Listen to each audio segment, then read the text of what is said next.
एनआयचं पथक पहलगाम हल्ल्याचं रिक्रिएशन करणार. एनआयचं पथक अत्याधुनिक उपकरणासह बैसरन खोऱ्यात दाखल.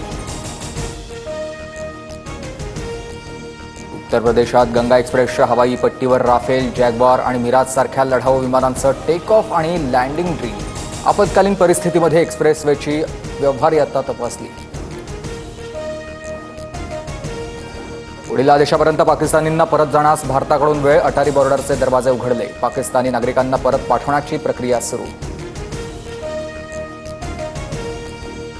पहलगाम हल्ल्यानंतर 3000 जण पोलिसांच्या ताब्यात कसून चौकशी सुरू. 10 वर्षापूर्वी दगडफेकीत सहभागी असलेल्या तरुणांची ही चौकशी.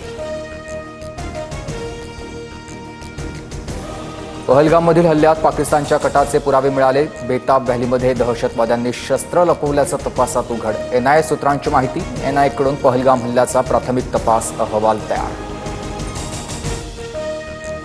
पाकवर सर्जिकल स्ट्राईक करण्यासाठी अमेरिकेनं भारताला ग्रीन सिग्नल दिलाय का, अशी चर्चा सुरू. भारतात दहशतवाद्यांविरोधात ॲक्शन घ्यावी, क्षेत्रीय युद्ध भडकवू नये याची काळजी घ्यावी. अमेरिकेचे उपराष्ट्रपती JD व्हान्स यांचं वक्तव्य.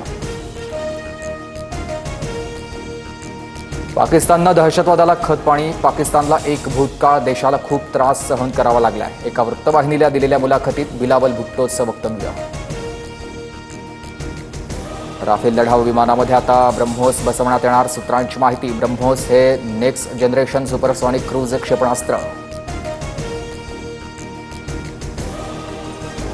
शेतकरी कर्जमाफीचं आश्वासन मी दिलं नाही. कर्जमाफीचं आश्वासन कुणी दिलं? शेतकरी कर्जमाफीच्या प्रश्नावर अजित पवारांचा पत्रकारांनाच प्रश्न.